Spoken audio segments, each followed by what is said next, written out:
Today we have a very special guest. This is Ellie Ametrain, paddle player, part of the LA Beats here, and she decided to stop playing paddle, not professionally, because what you're doing here is a professional league, but into the, let's say, World Paddle Tour that already died. So it's kind of a joke, but I think you're taking a little time or playing on a more like comfort way when you want to play, but not necessarily all the circuit. I think that's what I understood.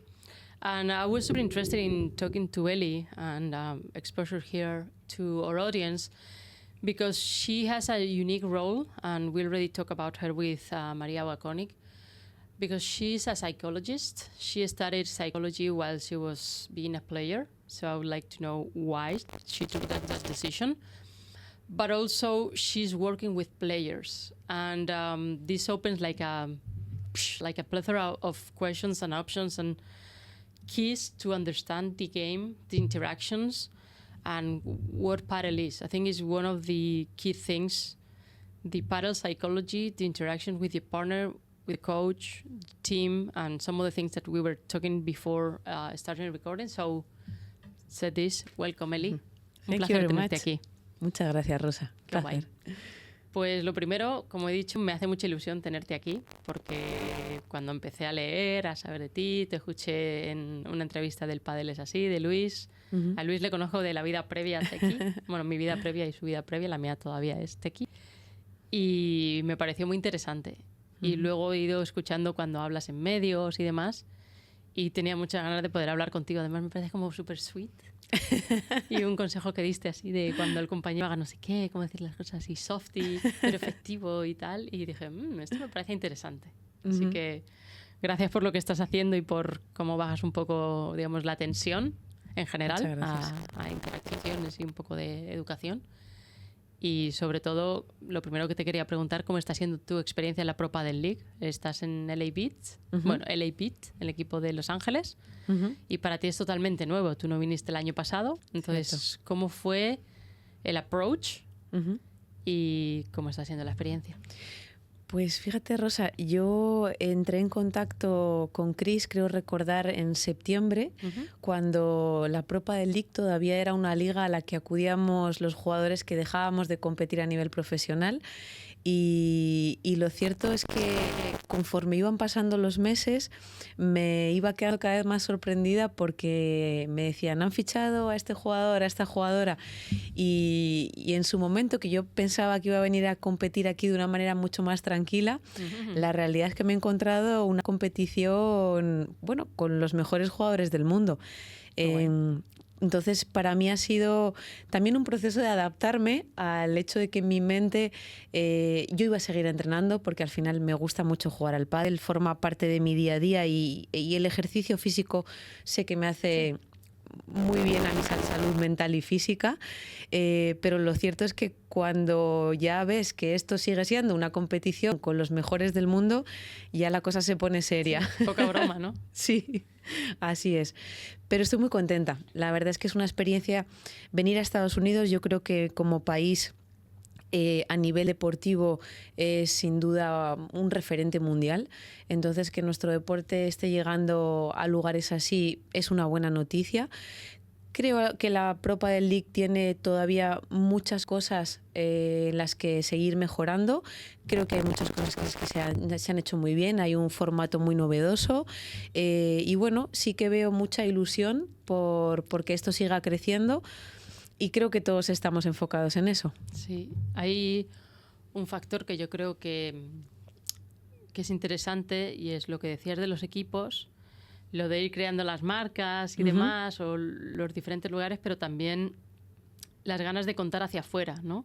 Claro. De si alguien lo ve, parece, no hay público. Bueno, la gente también trabaja, o sea, ok, pero sí se está haciendo un esfuerzo de, venga, pues todo en YouTube, redes sociales, o sea, pensando en evangelizar un poco. Yo, como lo estoy interpretando mucho esta liga, está muy bien los nombres para generar ese interés. Pero cuando veo, pues yo qué sé, comentarios de gente de España, o de, la pachanga es como, no, es algo distinto, es un experimento, todos sabemos que es un experimento, pero no por ello hay que denostarlo. O sea, no puedes pedir los mismos estándares en algo que se está fraguando. Pero el darle a la gente acceso a este nivel de juego, a entender cómo funciona, a entender cómo es, a tener la cercanía que tienes, es una cosa que, como que dicen aquí, que es engaging, que te hace como, quiero entender, quiero... O sea, Claro. es más ese tipo de aperitivo que en sí, si no van a jugar tan en serio, si no, es otra cosa. Y además es que da la casualidad que sí juegan en serio. Nadie quiere perder. Totalmente. Y de hecho, yo creo que es lo que tiene cualquier proyecto, ¿no? Tienes que ir poniendo la semilla para que crezca. Yo siempre suelo decir que las opiniones va a haber de todo y normalmente hacen más ruido aquellas opiniones negativas, ¿no? Pero la realidad es que yo creo que, como te digo, esta liga tiene un formato diferente. Tiene una parte de competición por equipos en la que eso sí es atractivo, es distinto. En el mundo del pádel uno está acostumbrado a competir por parejas y esto te genera otro tipo de sentimientos y de emociones. Y por otro lado, creo que, bueno, si queremos llegar, como decimos, a la internacionalización, lo que tenemos que hacer es salir y llevar nuestro deporte a distintos lugares. Entonces, como digo siempre, cuando alguien emite una opinión, generalmente no se habla del otro en sí, sino de cómo es uno mismo. Sí, puede ser. Pero sí, bueno. dice mucho de uno y de su perspectiva del mundo, en realidad, ¿no? Desde qué punto de vista te estás posicionando. Al final, lo que nosotros opinamos dice más de nosotros que de lo que estamos emitiendo el juicio. En ese sentido, yo trato de tener esta máxima en general en mi vida, porque, bueno, creo que he aprendido a lo largo de mi carrera deportiva que no le voy a gustar a todo el mundo, tampoco lo pretendo, pero sí uno tiene claro, pues como está ocurriendo aquí, ¿no? Que se está haciendo de la mejor forma posible. Va a haber errores, por supuesto, porque a través de los errores también aprendemos y la idea es que entre todos vayamos haciendo esa crítica constructiva para que, ¿cuál es el objetivo final? Que el pádel siga creciendo. Entonces yo creo que todas estas iniciativas para mí son una muy buena noticia. Qué guay. En lo personal, ¿cómo ha sido tu experiencia hasta ahora? Pues fíjate, en lo personal es curioso porque, como te digo, en el equipo yo firmé, entré en contacto con ellos en septiembre, todavía no habían llegado los jugadores top, de hecho fue Seba el que confió en mí. Y poco a poco empezaron a llegar nombres y yo lo cierto es que bueno, tengo dos compañeras maravillosas que son Jess y Carol y la convivencia ha sido estupenda, pero he ido asumiendo mis distintos roles en el equipo, ¿no? Y cuando está Carol y Jess, he ayudado un poco a Seba en la parte del banco, porque los chicos y las chicas... son a la vez. Claro, juegan a la vez, entonces me ha tocado ejercer de coach. También sabía que tenía que estar preparada porque quizá en algún momento me tocaba jugar. De hecho, ahora Carol se ha marchado para España y ayer me tocó competir. Entonces, pues por un lado estoy en esa parte de a momentos sé que mi trabajo, mi función es apoyar al equipo desde el banco, a momentos es meterme en pista y tratar de hacer lo mejor posible y a mí me está encantando. La verdad es que yo estoy muy feliz porque me gusta, como te digo, me gusta este deporte, me gusta estar cerca de la pista y lo estoy disfrutando mucho. Qué guay. Y encima os habéis clasificado ya para el fin de semana, que sí. Es bastante... No podemos quejarnos porque tenemos... La primera semana no conseguimos, faltó poquito, pero bueno, en esta semana ya nos hemos clasificado y eso es una buena noticia. ¿Qué impresión te ha dado hasta ahora la competición? No la competición en cuanto a nivel, sino el entorno. O sea, tú nunca habías venido a Miami, sí habías venido a World Padel Tour, pero no Pro Padel League o no... De hecho, el año pasado fue muy distinto porque fue en otro club que es como de la federación en Sheffield, como en otro lado en Florida. Ajá, sí. ¿Cómo lo has visto? ¿Qué impresión? No sé. Pues fíjate, es lo que te decía. Creo que hay una parte en la que los jugadores quizás están acostumbrados a, por ejemplo, tener unas pistas con unas condiciones bastante favorables, por decirlo de alguna forma, ¿no?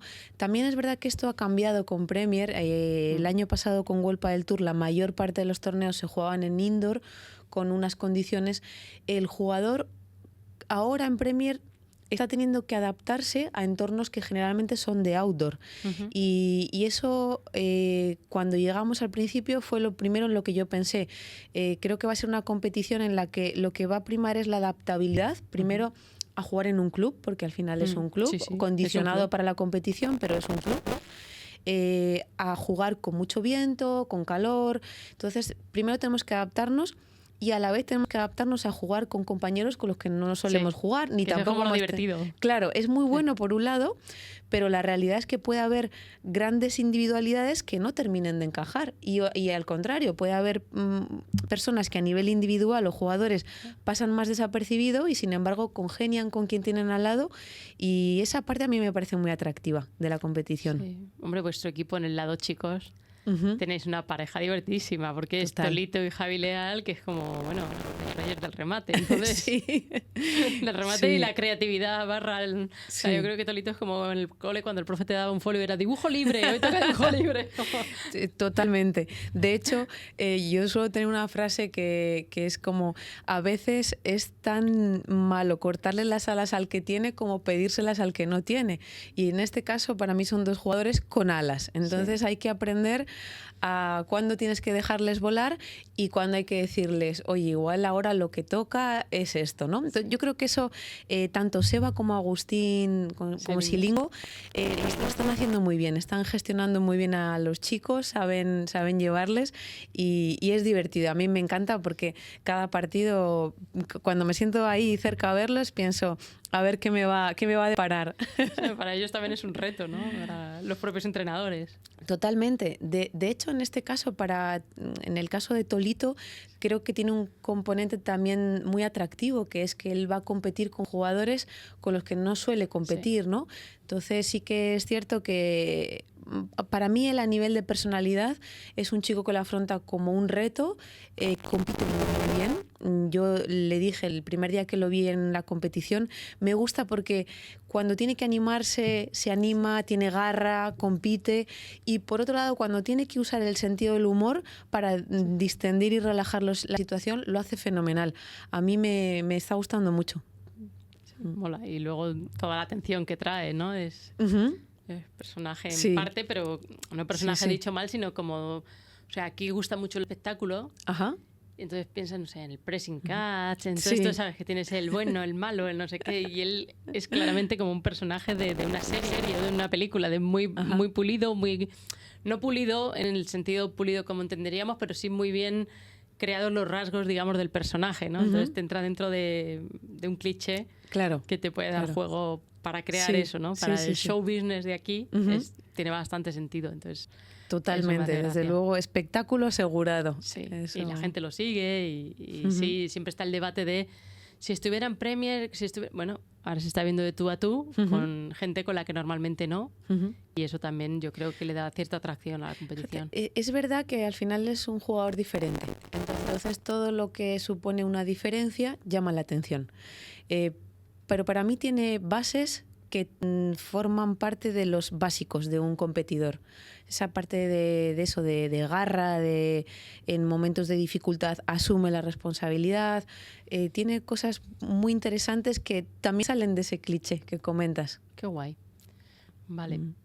Quería tocar contigo un tema que es el de la psicología. Entonces, ¿en qué momento decidiste que querías estudiarlo? Sí. ¿Cómo fue? Es curioso porque yo ya había hecho magisterio de educación física, pero en un momento de mi carrera deportiva yo tiendo a tratar de pensar un poco en qué viene después, ¿no? Una cosa que tenía muy clara es que, de hecho, a veces hago la broma de en esta vida antes yo tenía una certeza, que es que todos nos moríamos. O en la vida del deportista hay dos, que te retiras y que todos nos morimos también. Pero bueno, el caso es que yo, pensando un poco en el después, no me veía volviendo a, por ejemplo, hacer una oposición para trabajar en lo relacionado a la educación física. Y siempre tuve esa semillita de que la parte mental me hubiera encantado que alguien me explicara un poco más, porque en su momento yo jugué al tenis cuando era más joven y siento que no me supe gestionar. No sé, me gestioné lo mejor que pude, pero eché de menos que me hubiesen dado ciertas herramientas. Entonces decidí estudiar psicología por puro aprendizaje, porque quería aprender sobre la mente y quería aplicarlo a mí primero, y luego también es cierto que pensando en el después sabía que podía ser un después que me ilusionara y que me motivara. Sí. ¿Y cuándo te diste cuenta de que no podías hacer para ti misma? En el momento en el que dices, uy, sé lo que me está pasando, pero no consigo gestionarlo. Yo creo que ahí uno se da cuenta que necesitamos de una ayuda externa, una mirada ajena, porque es cierto que cuando estamos muy nublados por nuestras emociones, no es fácil tener las herramientas para... Entonces, los psicólogos...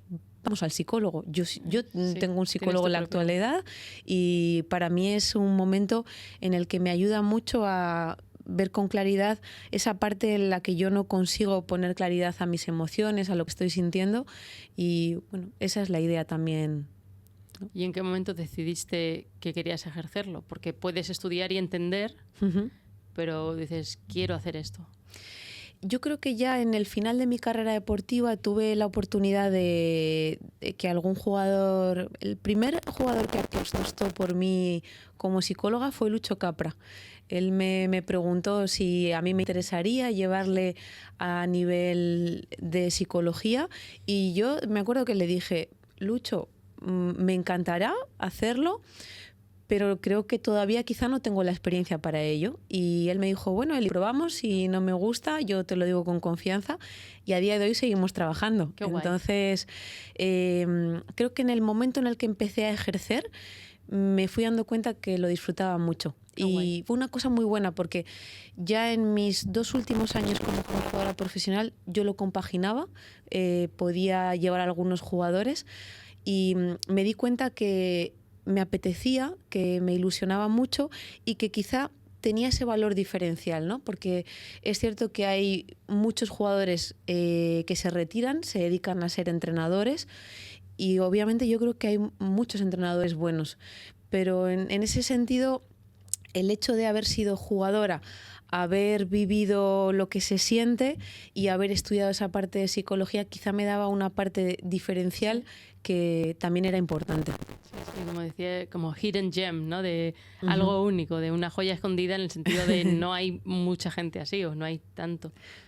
Te iba a decir una tontería como un poco cliché, pero no sé, o sea, ya llevo casi 10 años fuera de España, entonces hay cosas que ya no tal.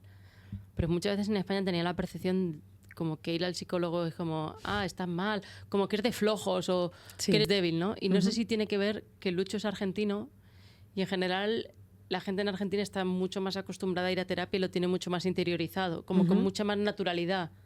No algo de, tienes un problema y vas. Entonces, no sé cómo es también ese approach, ¿no? Esa aproximación a quiero hacer esto. Bueno, es que de hecho, si te paras a pensar cuando le preguntas a un jugador ¿cuántas horas al día entrenas en pista? Una barbaridad. ¿Cuánto vas al gimnasio o haces preparación física? Otra barbaridad. ¿Cuántas horas entrenas la parte mental? Y te dicen 0. Y luego les preguntas, ¿y qué sientes que en la competición podrías mejorar o a veces falla? Y todos te dicen, la diferencia creo que está en la cabeza. Si pensamos que la diferencia en muchas ocasiones, porque cuando hablamos de la élite, todos son muy buenos, a nivel técnico, táctico, físico, ¿no? Y si sentimos que en muchas ocasiones cómo nos gestionamos mentalmente puede marcar diferencia, ¿por qué no lo entrenamos? Entonces, son 4 patas. Yo siempre digo, el entrenamiento tiene 4 patas. La técnica, la táctica, el físico y lo mental. Si entrenamos 3 de ellas, nos falta entrenar la 4ª. Entonces, yo creo que eso es lo que de hace unos años aquí el jugador ya había interiorizado. Antes, yo suelo decir mucho, antes el psicólogo era un poco el método apagafuegos. Tengo un problema y trato de que me lo solucionen. Y la realidad es que no tenemos una pastilla mágica, sino que aprendemos, o sea, enseñamos un poco al deportista a que entrene esa parte mental, a darle herramientas en el día a día. Y puede ser lo que dice Rosa, puede ser que haya determinadas culturas que están más acostumbradas a que esa parte de la psicoterapia forma parte de, bueno, de algo muy natural. Habitual, sí, que lo han visto como ir a yoga o como, ¿sabes? Como parte de tu bienestar integral, digamos. Sí. Vale. ¿Cuál sería la diferencia entre un psicólogo deportivo y un psicólogo punto, ¿no? Lo digo pensando en una cosa, o lo que me lleva a preguntar eso es... Hay muchas veces que me pregunto cómo alguien entra en la cancha dejando fuera muchas otras cosas, ¿no? De si tienes un problema en casa, de si tu padre está enfermo, el tiempo que lleva fuera puedes echar de menos, pues tu pareja te ha dicho que, ¿sabes? No sé, tu novio lo que sea, ¿no? Cualquier problema, cualquier cosa. ¿Dónde está la parte de psicólogo deportivo y dónde está la parte de psicólogo punto, sin apellido, digamos? Pues buena pregunta, eso es muy interesante. Fíjate, en teoría, ¿vale? La teoría dice que el psicólogo deportivo lo que busca es el rendimiento deportivo. Yo creo que deportista y persona tienen que ir sí o sí de la mano. Entonces, para mí, por lo menos desde la perspectiva en la que yo entiendo la psicología, yo no hago únicamente psicología deportiva. A mí me interesa trabajar con el ser humano, con la persona. Como dices, cada jugador tiene sus propias mochilas y a veces toca meterse en pista con mochilas realmente difíciles. Y normalmente cuando el espectador ve al jugador, muchas veces piensa que son superhéroes, ¿no? Que están ahí, que bueno, que tienen que gestionar un montón de cosas, pero tienen capacidad porque realmente dentro de la pista los ves haciendo cosas increíbles. Y lo cierto es que las emociones son humanas. Y como cualquier emoción, yo suelo decir que la emoción me da información. Entonces, creo que en este caso, para mí es importante que el jugador, cuando entre en la pista, ese sea su espacio sagrado. Pero eso no quita para que no juegue con esa mochila de la que hablamos. Uno tiene que ir aprendiendo a tener herramientas dentro de la pista para que me hagan rendir lo mejor posible. Pero por otro lado, una vez que acaba el partido, yo creo que lo que tenemos que trabajar es el global. O sea, en la medida en la que el jugador tenga bienestar fuera, eso se va a notar dentro. Vale, esto... ahora se me ocurren muchas cosas, pero súper tal. Cuando dices lo del rendimiento, a mí me lleva una pregunta y es algo que a veces tengo en conversaciones con la gente. Y es como, no, es que yo soy muy competitivo. Y es como, ya, ¿y ser competitivo te hace ser un hijo de puta? O sea, explícamelo, ¿no? O sea, cosas de, pues igual yo no soy competitiva, pero por ahí no voy a pasar. O eso no se lo haría a alguien, ¿no? Y aquí yo voy a echar una flor a alguien. O sea, no quiero que tú digas nombres ni nada así. Lo digo yo porque quiero decirlo y porque es alguien a quien admiro. Pero me sorprendió mucho, para bien. Bueno, en general, casi siempre que habla me sorprende para bien o me congratula más que sorprenderme. Y fue Coello cuando se separaron LeBron y Galán, que dijo que le daba pena, pero pena honestamente deportiva porque les hacía mejores y les hacía competir. Y a mí me parece súper bonito el querer ganarle a alguien en buena lid, de nunca más va a poder, o nunca más, nunca se sabe, pero me refiero, por lo menos en una perspectiva cercana, enfrentarse y verse contra alguien que a él le ha hecho mejor y que le hace competir y que le hace crecer. Otro que solo esté pensando en ser número uno es como que en parte les ha llenado el camino. Pero tener esa mentalidad dice mucho de la ambición para crecer, pero con mucha nobleza. Claro. Y creo que por eso admiro tanto a ese chico, porque es muy joven y la forma de discutir los puntos o de... O sea, la forma que tiene de decidir las cosas no entra en lo pequeño, sino piensa en, bueno, se lo ganaré ahora. O quiero pensar que piensa así por los gestos y la forma que tiene de comportarse. Y me parece como de una inteligencia y una mentalidad fuera de lo normal. Y me flipa que sea así siendo tan jovencito, ¿no? Sí. Yo creo que aquí tiene mucho mérito el trabajo que ha hecho la familia. Es verdad que en el caso... Para mí ambos dos, tanto Coello como Tapia, representan los valores que a mí me gustaría que tuviera cualquier deportista. pero es cierto que siempre digo que la pista es el escenario donde nosotros ponemos lo que somos. Y en este caso, para mí, ellos dos representan ciertos valores, especialmente, como has dicho tú, la nobleza, el fair play y sobre todo el ser conscientes que al final esto se trata de crecer cada día. Y en ese crecimiento, cuanto mejores sean quienes están enfrente, mejor me hacen a mí. Pero yo creo que tanto uno como otro, lo que han recibido en su educación, probablemente en su familia y a nivel también de los entrenadores que los hayan cogido en el proceso de crecimiento, seguramente tenga mucho que ver. Sí. Obviamente, además de la personalidad. De la propia personalidad, sí. De una cosa es quién te cincela y otra cosa es el material del que está hecho uno, ¿no? Vale. Ahora voy a hablar de mí a un nivel, obviamente, Hello Kitty Paddle, ¿ok? Hello Kitty Paddle. Pero yo también en parte me estoy descubriendo a mí misma, ¿vale? En algunos aspectos. Y por dónde voy es un poco de no perder el control, pero sorprenderme a mí misma de, wow, lo que he hecho o lo que he dicho. Yo no soy así. O sea, no decir pérdida de control, pero de, si yo me viera a mí misma no me gustaría lo que estoy haciendo, ¿vale? Y te voy a poner dos ejemplos un poco tontos. Uno siento que fue como propia protección, otro fue como, esto está mal y lo voy a corregir y está mal. Entonces, ya estaba jugando, tal, no sé qué. Y dijo la otra, 3-5. Y dije, 3-5, no. 30-15. Porque 3-5 sería 3-5. Sí. Pero 30-15 es 30-15. Ajá. Entonces le dije, no, you're not counting well. If you want to play, you need to know how to count. But I'm not going to play with someone that doesn't know. O sea, no voy a jugar con alguien que no sabe contar. O sea, cuéntalo bien, pero si no estás contando bien, no me digas 3-5 cuando quiero decir 30-15. Por muy cool que suene. Y ella se ofendió, pero era como, quizás se lo dije muy mal. Pero objetivamente no íbamos 3-5 porque eso serían los sets. Vale. Y estábamos 30-15, entonces pronúncialo bien porque así no hay un malentendido. Pero, y la otra sigue discutiendo y yo era como, tengo razón, no quiero seguir discutiendo, pero es que lo estás diciendo y siento que esas cosas como que llevan malentendidos. Eso fue una que yo misma me di cuenta que me estaba enzarzando en algo que no me llevaba a ningún sitio. ¿Okay? Y la otra fue con una chica italiana, y creo que ahí me entendió porque es italiana, el bias. Me esmaseó. Y me dio en los pies. Y dije, igual yo estaba aquí en la zona, ¿sabes? En el foso de los cocodrilos. Estoy mal. No estoy donde tenía que estar, por eso me da los pies. Ok. Pero otra vez el segundo y ya me dio como más por las piernas, ¿no? Vale. A mí no gusta, ¿no? No me gusta peguen, ¿no?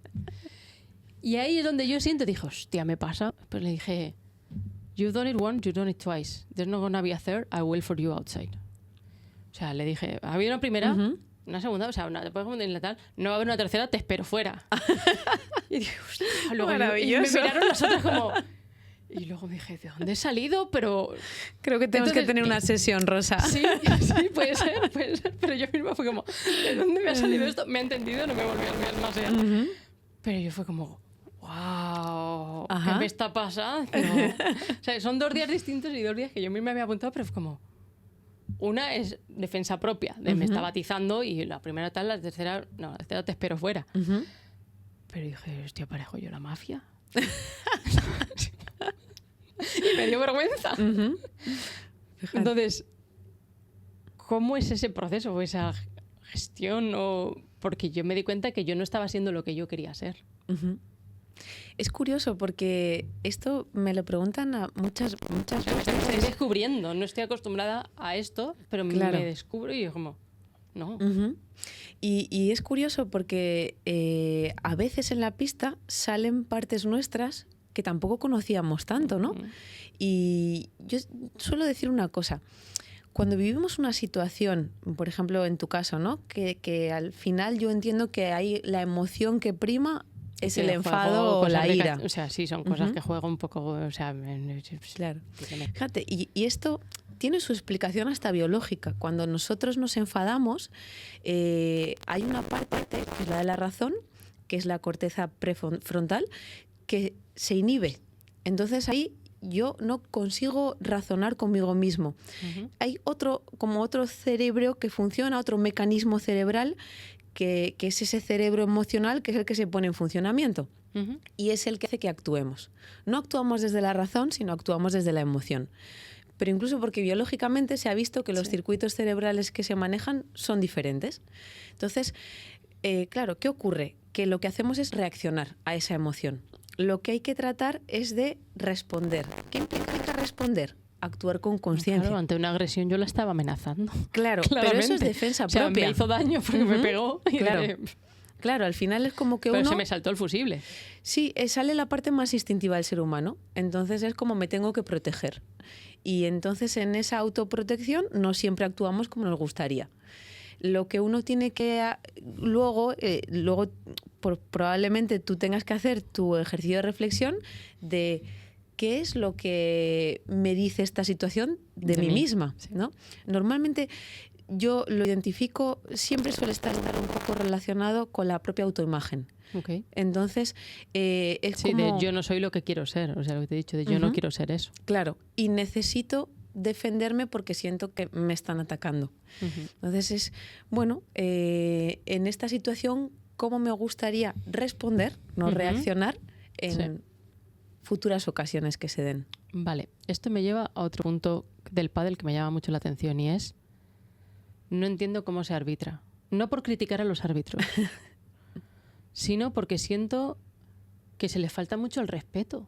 O sea, a mí me sorprende mucho la Ujú. forma en la que se dirigen o lo de que les deje decidir, vale, sé que es el reglamento, pero me flipa mucho como estas cosas así como, no sé, a veces parece como el cole de te cuelo si me cuelas, ¿no? De yo te dejé esta, ahora tú a mí. Es como, es que no debería ser así, debería ser objetivo, no un acuerdo. Eso, tal. Pero la forma de dirigirse al árbitro cuando le dicen es que tú nunca has jugado, te tiene que dar igual si ha jugado o no. O sea, no lo entiendo bien esa cosa, pero a mí me... como que me parece como de mala educación muchas veces y me sorprende Ujú. que en un deporte de raqueta, ¿no? En general, que suelen ser como más...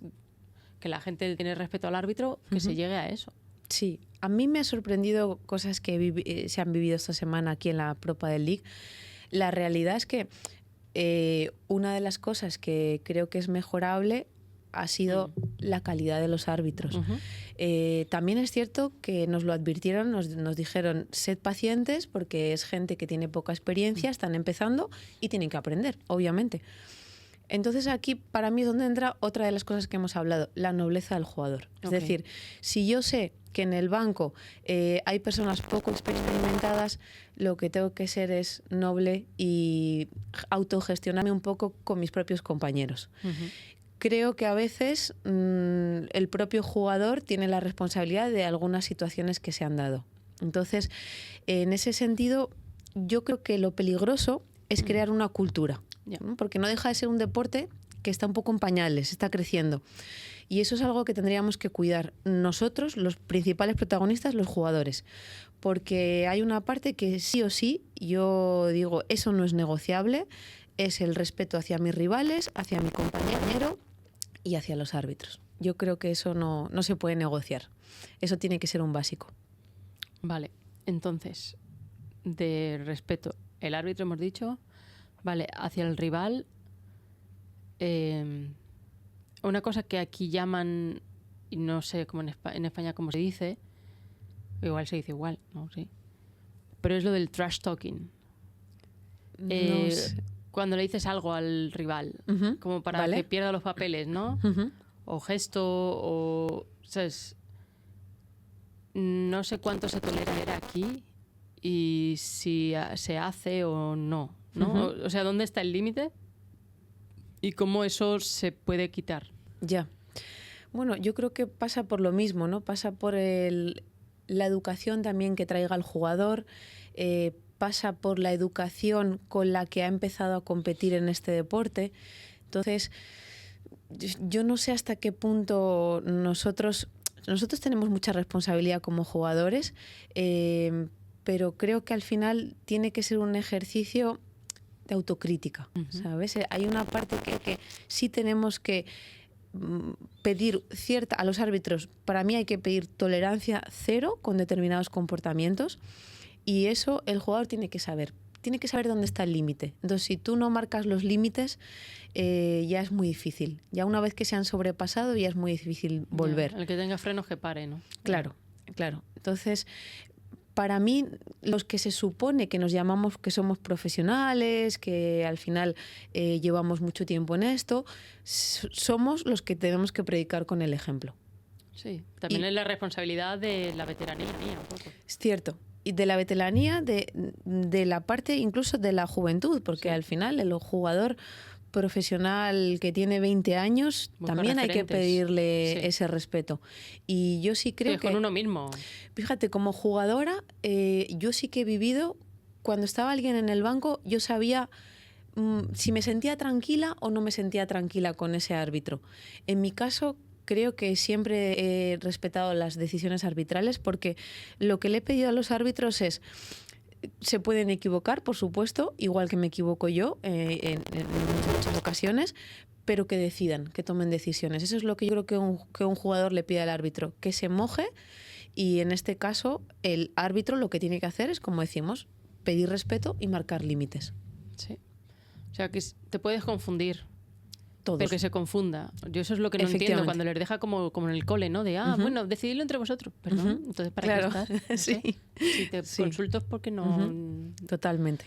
Sí. Vale. Y con el compañero, ¿cómo se hace esto? Lo de cuando el compi está, lo de friendo huevos, lo del el chasquito, ¿eso cómo se... ¿Qué pasa con eso? Bueno, es que fíjate, esto tiene...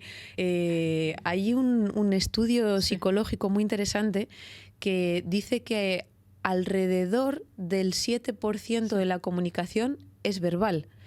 El 93% no verbal. O sea, creo que, si no recuerdo mal, el 55% era lenguaje corporal, el 30 y pico % era la paralingüística, el tono, el volumen.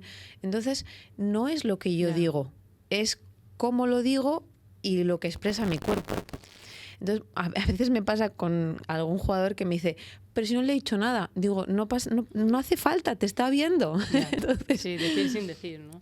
Claro, si sabemos que al final la comunicación no verbal tiene un 93% de importancia cuando damos un mensaje, aquí es donde lo tenemos que trabajar y entrenar. Entonces, lo mismo, para mí esto no hay que explicarlo, pero el respeto al compañero es un básico. Saber que el otro lo está haciendo lo mejor posible, igual que tú lo estás haciendo lo mejor posible, que vais a fallar, que vais a tener días malos, pero todos. Entonces, a mí me gustaría que me tratasen bien, con lo cual yo lo que tengo que hacer es tratar bien a mi compañero. Eso es básico. Sí, una reciprocidad, ¿no?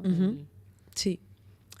Te voy a salirme un poco del tema, pero una cosa que puede tener sentido haciendo, ¿sabes?, de la abstracción, aterrizarlo. Yo recuerdo cuando estaba aquí, cuando ganó Trump, ¿vale? Que, o sea, va a ser una tontería lo que te voy a decir, pero fue algo que me quedé ahí pensando. Yo decía, si yo fuera maestra de escuela, mañana tengo que ir al cole, al día siguiente, ¿no?, de las elecciones, el lunes. Bueno, aquí es un jueves, pero o sea, el día siguiente de saber quién ha ganado. ¿Cómo le explicas a los niños que el bully de la clase es el que ha ganado? Ya. Y siento que a veces eso en el deporte se tolera y como que se eleva y como que es gen ganador o en muchos sentidos, ¿no? Como el precio que hay que pagar por ser líder. Sí. Bueno, y antes has hablado de lo de ser competitivo. Sí. Yo creo que no tiene nada que ver. Al final hay determinados comportamientos que no es ser competitivo, es ser mal educado. Entonces, en estos casos, fíjate, yo trato de hacer muy consciente al deportista de qué está bajo tu control, ¿no? Entonces, hay cosas que no van a estar bajo mi control. Por ejemplo, lo que dices, ¿no? La elección de un presidente, yo tengo en mi poder un voto, pero lo que hace el resto no está bajo mi control. Entonces, creo que es muy importante. Aquí hay una frase que a mí me ayuda mucho y la trato de mantener muy presente, que es aceptar aquello que está fuera de mi control, ser valiente y comprometerme con lo que sí está bajo mi control y tener la inteligencia suficiente para diferenciar ambas. Ujú. Entonces, yo creo que en el deporte uno tiene que ir aprendiendo eso con el tiempo. Va a haber situaciones que nos van a enfadar, que nos van a parecer injustas. Bueno, ¿en qué grado está bajo mi control cambiar esta situación? Vale. Lo que no está bajo mi control, al final, no me queda otra que la aceptación. Sí. Aquí, o sea, no sé si es equivalente o no, pero en Amazon, ¿no? Los Ujú. equipos en general tienen como una norma que es lo de un equipo tiene que ser lo suficientemente grande para alimentarse con 2 pizzas. Ajá. ¿Vale? Vale. Entonces sería como 6, 8 personas, una cosa Ok. así. Y una de las dinámicas que es como norma lo llaman dissent and commit. Ujú. Entonces significa que cuando se va a tomar una decisión puedes disentir, puedes expresar que no estás de acuerdo, o sea, cada uno libre de expresar eso, pero una vez que la has expresado, si la decisión es distinta a lo que tú has dicho, tu dissent, Ujú. commit es aceptar el compromiso. Se Ajá. te ha escuchado, se ha tenido en cuenta, pero... Y creo que va un poco por ahí, ¿no? De, puedes Sí. saber lo que está fuera de tu control, tú has expresado tu no de acuerdo, Claro. y Ujú. luego en ese mundo la ventaja que tiene es que por defecto tienen 2 cosas. Uno, feedback is a gift. El feedback es un regalo Ajá. porque te sirve para... O sea, al final es quien te quiere hacer daño, quien no. Saber tomar el feedback, pero Vale. cuando es de buena fe, feedback is a gift. Y luego iterar, de aprender rápido del error. Todo se mueve rápido. Entonces ese dissent and commit puede ser temporal porque de ahí se aprende y puede que tu dissent luego se use para otro y sean los otros los que no están de acuerdo los que tienen que commit con Claro. lo que tú has tomado. Ajá. Entonces ahí es donde se balancea un poco, Claro. Vale. ¿no? Porque si no siempre mandan lo Qué mismo. interesante. Pero me ha recordado Claro. un poco a eso, ¿no? Claro. A esa dinámica de equipo. Sí, al final, efectivamente, es como la vida no está para los demás no están para satisfacer mis necesidades, ¿no? Al final, bueno, ya lo decía Darwin, aquí el que mejor se adapta es Para el mí que... es el nivel máximo de inteligencia. Cuando alguien dice que la inteligencia es la capacidad de adaptación, porque al final la supervivencia que es como un poco la finalidad. Luego ya sobre eso construimos lo que queramos, pero en principio es como lo llevo viendo. Pero como esto es un juego, Ajá. es donde me hace plantearme otras cosas de, ¿y en el juego tiene sentido todo eso? O sea, ¿es una traslación de la vida al juego o no? Claro. Ujú. ¿No? Y luego ya pues hablamos de si es una simulación, ¿no? Me flipo mucho. Y eso ya te lleva como al metaverso y todas estas cosas, al mito de la Ajá. caverna, o sea, ya, pues por ahí no vamos a tirar. Vale, dinámicas con el compañero. ¿Cómo son y cómo se pueden mejorar? Esto es muy interesante porque esto requiere mucho trabajo. De hecho, nosotros tendemos a pensar o solemos actuar conforme a nosotros nos gustaría Ujú. que actuaran con nosotros. Pero la realidad es que cada persona somos diferentes. Entonces, lo más importante aquí es entender que en la medida en la que 2 personas se sumen, forman parte del mismo equipo y van a competir mejor. Entonces, aquí no es lo que yo necesito, sino lo que en este caso mi Aportas. compañero, Ya. lo que mi compañero necesita y lo que yo aporto al equipo. Y ahí a mí me gusta siempre que ellos se hagan la pregunta entre ellos mismos de, bueno, ¿qué es lo que necesito por tu parte para que esto vaya bien o vaya lo mejor posible? Entonces, esto es un trabajo del día a día. Al Ok. final van surgiendo conflictos. Para mí el conflicto es algo muy interesante porque es verdad que yo, por ejemplo, soy una persona que los conflictos no me gustan, me generan malestar, pero la realidad es que un conflicto bien enfocado me hace pensar diferente. Ujú. Si yo estoy abierta a pensar diferente. Ya. Entonces, si yo consigo salir de mi propio ego y pensar un poco más allá en lo que el otro me está pidiendo, ahí entra la negociación. Entonces, yo creo que una pareja de pádel que funciona bien, primero es aquella que sabe adaptarse a lo que tiene al lado. Segunda es aquella que a través del conflicto crece, porque conflictos va a haber en las parejas siempre. Y tercera es que aprendan a negociar. Vamos a negociar para tratar de rendir lo mejor posible. Y esto es un trabajo que teóricamente es mucho más sencillo que llevado a la Sí, práctica. claro. Luego aterrízalo cuando además es tu sustento, ¿no? Cuando eres un profesional ya no es me voy con una amiga a un torneo, es que Claro. vivo de eso. Y además piensa una cosa, el jugador profesional normalmente está acostumbrado a tener muchas personas a su alrededor tratando de que esté bien, ¿no? Que no le falte de nada porque en muchas ocasiones también ocurre que llevan, bueno, tienen como una corte. un equipo detrás muy grande. Okay. Entonces, el foco está sobre el jugador, sobre lo que el jugador necesita. Pero claro, ¿qué ocurre? ¿Pero eso no los convierten en alfabetos funcionales? No, No sé. bueno, En parte, mucho tiempo en ese entorno puedes terminar un poco... claro, no, que sí, no sepas es abrocharte cierto. los cordones cierto. o ir al médico y pedir una receta, qué sé yo, por decir dos Ahí cosas, es cuando pero- entra también la autonomía que tiene cada jugador, la responsabilidad.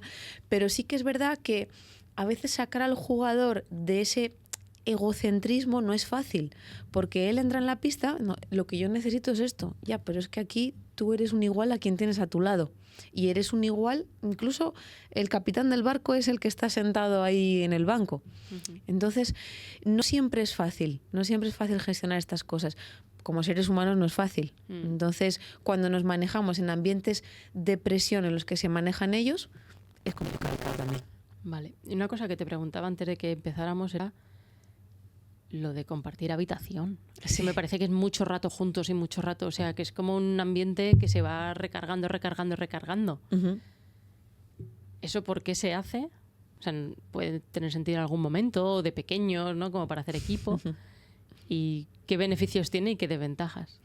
Bueno, yo creo que la causa al final es básica. Económica. Sí, el organizador tiene que dotar a los jugadores de comida y alojamiento, y en el alojamiento pues, me sale más económico coger una habitación para los dos. La realidad es que siempre fue así. No, en ningún momento sí se planteó, en algún momento que podía ser necesario incluso, pero el jugador tiene que achacar las decisiones que se toman de arriba. Ya. Y obviamente aprender a gestionarlo de la mejor forma posible.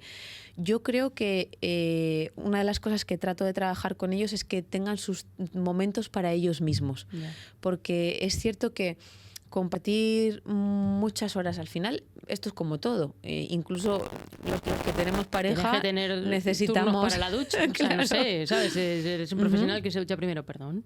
Sí, incluso hasta en la parte decisional de elegir un compañero o dejar de jugar con un compañero, se tiene en cuenta, al final tiene peso, porque lo ideal sería que nosotros pudiéramos decidir quién es el mejor compañero para mí dentro de la pista.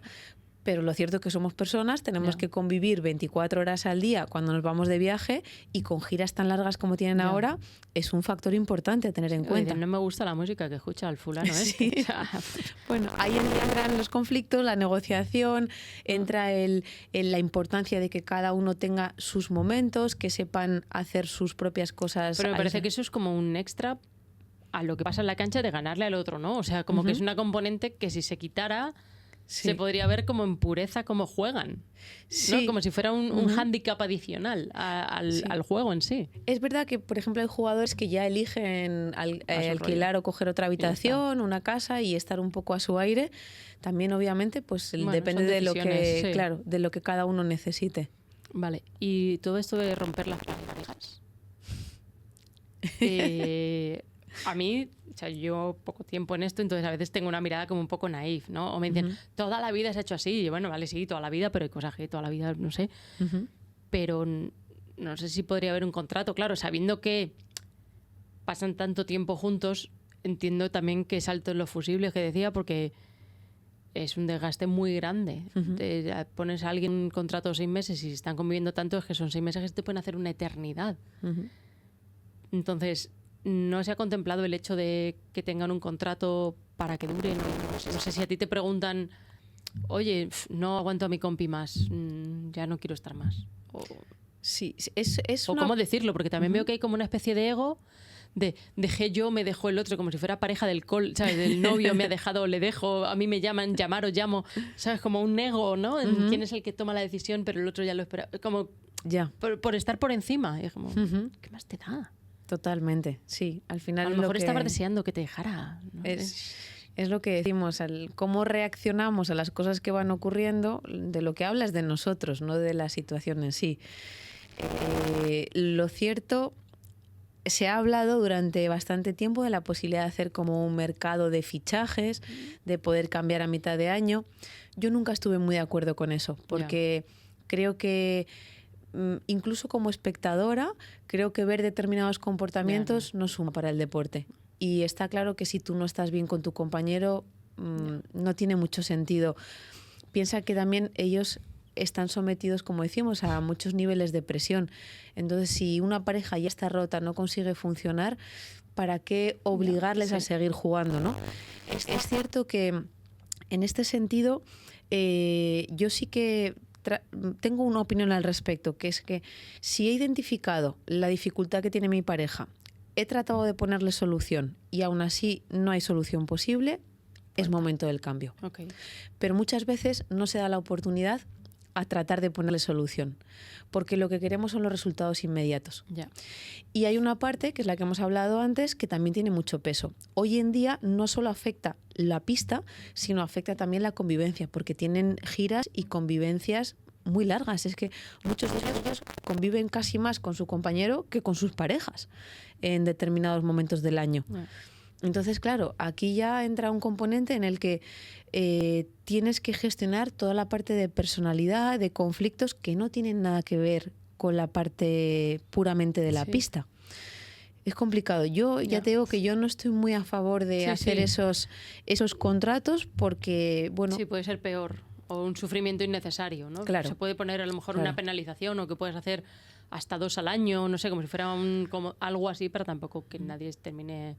Y creo que aquí entra la propia autorreflexión del deportista, es decir, si yo trato de buscar el cambio siempre en lo externo y las cosas siguen sin salir, igual es que la mirada la tengo que enfocar hacia lo interno. Pero eso es muy complicado, la gente no suele hacer eso. Eso suele ser un mal común en el ser humano, ¿no? Tendemos a atribuir nuestros fracasos a... Bueno, hay ciertas personalidades que tienden a atribuir esos fracasos a lo externo. Las hay al revés, ¿eh? Sí. Las hay que los fracasos los interiorizan. Entonces, los perfiles de los jugadores se ve. Es distinto. Pero la realidad es esa, que seguramente los que triunfan son los que confían en un proyecto y tratan de... Conflictos y dificultades va a haber siempre. Tratan de solucionarlas. Por lo menos desde mi experiencia, al final las parejas que han funcionado, te paras a pensar en grandes nombres y son parejas que, claro, ¿cómo no van a tener conflictos? Sí, hombre. Es normal, ¿no? Sí. Vale, esto me lleva a terapia de grupo, o no de grupo, de pareja. O sea, hay cosas que me estás diciendo que son como... ¿Pueden ir juntos? Sí, de y hecho... ¿Y eso se hace? Eso hace. Es lo que no sé si se hace, pero me parece como bastante saludable. Se hace. De hecho, cuando comparten el mismo psicólogo, las sesiones a veces son en pareja, son en equipo con el entrenador, son individuales, y cuando no se comparte psicólogo, muchas veces hay reuniones de equipo. Vale. Claro, sí, nosotros trabajamos, por lo menos mi forma de trabajar, siempre yo trabajo con el deportista individualmente, pero trabajo con su equipo igualmente y trabajo con la pareja en sí. Vale. Y ahora hablemos de ti, de este trabajo. Llevas un tiempo ejerciéndolo, has dado el paso para que sea como tu trabajo full time y de vez en cuando quieres, te gusta y te apetece y te mola, ¿no? Te seduce, juegas. Sí. Guay. ¿Cómo te organizas? Porque también dependes mucho del circuito de alguna manera, o del ritmo de los torneos, de cómo es un día tuyo. Claro, trabajo con más deportistas que solo jugadores de pádel, con lo cual tengo otros deportes, trabajo con golfistas, con jugadores de tenis, con judocas. Entonces, no me cambia tanto el hecho del calendario de los jugadores de pádel, si bien es cierto que es mi principal volumen de trabajo. Pero más o menos mi día, yo por las mañanas intento organizarme para tener tiempo para mí, para entrenar y hacer deporte, y para hacer... Cuando me levanto por las mañanas siempre me tomo un café y tengo una horita para leer. Ese es tiempo de autocuidado. Después hago deporte, entreno, porque, como te dije, a nivel mental y físico lo necesito para mi bienestar. Y ahí ya empiezo a trabajar con ellos. Normalmente trabajo de forma online, porque al final suelen viajar mucho, pero también es cierto que aprovecho cuando ellos están en Madrid, que es donde yo resido, para poder ir a la pista, porque sí me interesa verles de cerca. Es como que yo necesito leros. Sí, de ver emociones, sensaciones, gestos. Sí. O sea, el tono de la voz más o menos los puedes ver, pero sí entiendo la expresión corporal que decías. Sí, hay información que solo la tengo cuando estoy cerca de ellos o los puedo ver. Esto que dices del judo, yo de pequeña hacía judo. Ajá. ¿Vale? Un primo de mi padre hacía judo y era muy bueno, bueno, Macario muy bueno. Y como que en mi pueblo todo el mundo hace judo. O sea, tú puedes ver, buscar fotos y se ve a todos ahí con el, ¿sabes? Hay un tatami y tal, y ves a gente de un pueblo de Toledo en la sierra, todos ahí con el kimono. Una cosa un poco friquilla. Y de pequeña cuando lo hacía, luego con el pádel, a mí me seduce mucho del pádel, que muchas veces me parece que es como jugar ajedrez en la cancha. El pensar de si hago esto, pasa esto, ¿sabes? Esa parte. Y en el judo también tiene esa cadena de... O sea, como que el karate es más pegarte, el judo es mucho más de utilizar la fuerza del otro a tu favor, de por dónde te viene, y le da muchas más vueltas al margen de lo físico, que también es importante, ¿no? Entonces siento que ahí puede haber una similitud que no sé si... Pero lo que iba es... Ahí creo que hay un factor que es el contacto, el verte, la fuerza... O sea, como que ahí tienes que tener también una cosa que para ti sea un reto, gestionar a la gente psicológicamente, porque ahí con la mirada alguien te puede fulminar antes de empezar. Sí, al final los deportes de contacto tienen ese componente. Sí. Fíjate, a mí me ha tocado aprender de Claro, estos de judo, deportes, de cómo porque va, de los me tuve que puntos, coger tutoriales de YouTube y a ver en qué consiste esto. Todavía los nombres me cuestan, pero estoy en proceso. Japonés, sí. Pero fíjate, es curioso porque al final cada deporte tiene sus características. A nivel psicológico hay como ciertas bases, pero luego no se trabaja igual de un deporte a otro. En el deporte del judo, además de lo que hablas del contacto, de esa parte del lenguaje corporal, para mí es muy... o lo que a mí más me llama la atención es, primero, el hecho de que las oportunidades son mucho más escasas que en otros deportes. Y los agarres. Y luego que el nivel de activación tiene que ser muy alto desde que comienzan. Sí. Porque aquí, por ejemplo, en pádel, en el tenis, pues bueno, puedes empezar mal y te vas metiendo en el partido. En el caso del judo tienes que empezar muy enfocado. Entonces hay como ciertas características de los deportes que te hacen que tengas que trabajar de forma diferente en función del deportista. Y para ti también es muy bonito eso. Sí, para mí es muy enriquecedor. La verdad que me gusta mucho porque, de hecho, fíjate, esto me pasa, veo el esfuerzo que tienen que hacer determinados judokas para poder competir, porque es un deporte que funciona mucho en base a subvenciones y realmente económicamente no les da un dinero que... Es como que yo digo, sobreviven. Y eso a mí me ha hecho ver que por lo menos las personas con las que yo trabajo en el judo tienen un amor hacia su deporte. Entonces hay una motivación tan interna, tan grande, que dices, es que realmente disfruta. Y a veces hay otros deportes en los que la motivación externa es mayor y te encuentras con jugadores que dices, no sé muy bien cuáles son los motivos que lo mantienen, ¿no? Porque ni ellos mismos consiguen a veces verbalizarlos. Entonces, bueno, al final cada persona tiene sus propias circunstancias. Vale. Lo último que quería tocar es el tema del entrenador. ¿Cuánto importante es el cómo te afecta? Cuándo tienes que cambiar, muchas cosas. O sea, yo siento que hay varios tipos de entrenador. El que te enseña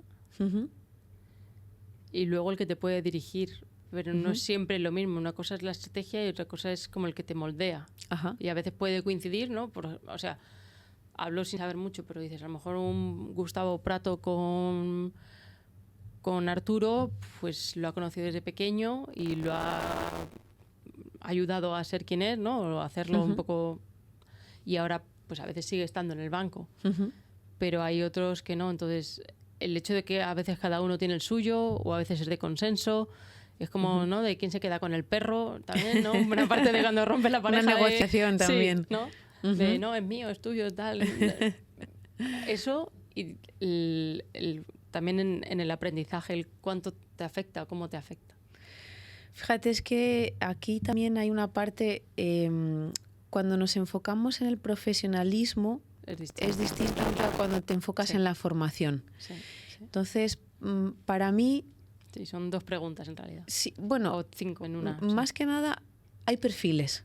Hay perfiles de formadores, yo me quedo con esos, porque es como que no les importa la forma, sino se centran en el fondo.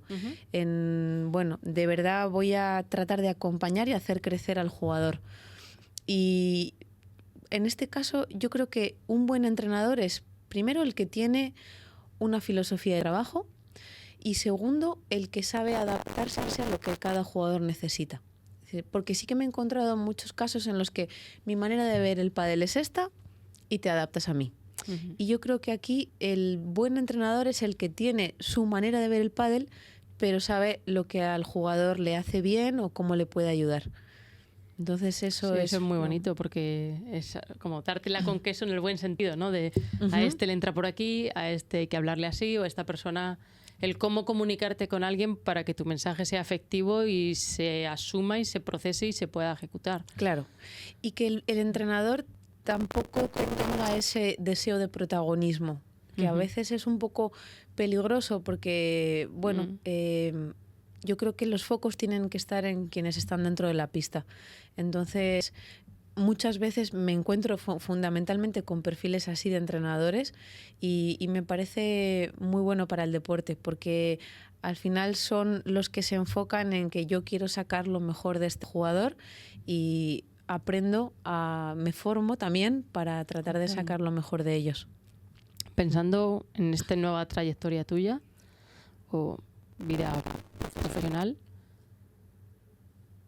¿qué es lo que te gustaría que quedase, ¿no? Pensando con los años, que los jugadores lo adquirieran el tener un psicólogo como es ir al gimnasio, que como consecuencia pues el pádel crezca de una manera, digamos, más saludable en cuanto a nobleza, en cuanto a competición, o, ¿no? De cuando tú te planteaste ser psicóloga deportiva, era primero para saciar unas curiosidades y luego para poder dejar algo de ti, ¿no? De qué voy a hacer mejor aportando esto. Entonces, ¿cuál es esa finalidad? Yo creo que por decirlo de alguna forma, mi finalidad principal o última es tratar de que el jugador tenga bienestar, sea feliz. Porque, como te digo, yo creo que cuando hablo de jugador hablo de persona. Al final, que se vayan de esta etapa sintiendo que aprendieron a gestionar su mente de forma que fuera su aliada, no su enemiga, ¿no? Y sobre todo que a nivel interior tengan la sensación de qué bueno ha sido, qué feliz he sido cuando he estado en pista, porque también he aprendido a autogestionarme. Hay una parte, siempre suelo decir que la competición mueve muchísimas emociones y en ocasiones el jugador incluso se cuestiona su propia valía como persona en base a veces a los resultados.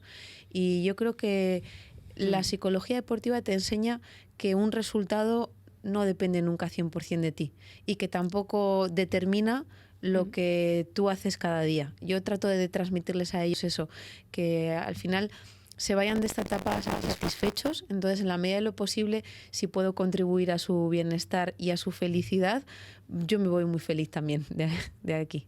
Qué guay. ¿Y con tu equipo de Los Ángeles qué estás haciendo? ¿Estás haciendo algún tipo de papel? ¿Te vienen a preguntar, ayúdame? Bueno, es que lo cierto es que... Pero también es como haciendo equipillo, ¿no? En equipo también mola el observar dinámicas y aportar un poco cuando veas aquí hay una tensión. Aquí... Y de hecho, 2 jugadores de Los Ángeles trabajan conmigo a nivel psicológico. Entonces, qué guay. Por eso te digo que está siendo muy divertido porque tengo distintos roles. Por un lado soy psicóloga, por otro lado los estoy viviendo de cerca, por otro lado soy jugadora, por otro lado a veces me toca ejercer de coach. Entonces a veces es como que tengo que aprender a ver qué rol me toca. No es fácil porque se difuminan, pero bueno, y siempre digo que intento en un equipo sumar, ¿sabes? Sobre todo no restar, no generar conflictos, trato de adaptarme lo mejor posible a lo que es mejor para el grupo. Porque eso sí que lo hablaba ayer con Juan, con uno de los miembros del equipo de Los Ángeles, y me decía, no es lo mismo un grupo de profesionales que se juntan para competir juntos que un equipo. Y eso es verdad que me llegó mucho lo que me dijo, porque dije, es verdad, es que un equipo tiene mucho más que simplemente llegamos aquí y nos juntamos para jugar. Sí, hay una cohesión. Sí. Es guay. pero tú ahora tienes como una granja de hormigas. O sea, con esto, después del caminito, por aquí, lo otro.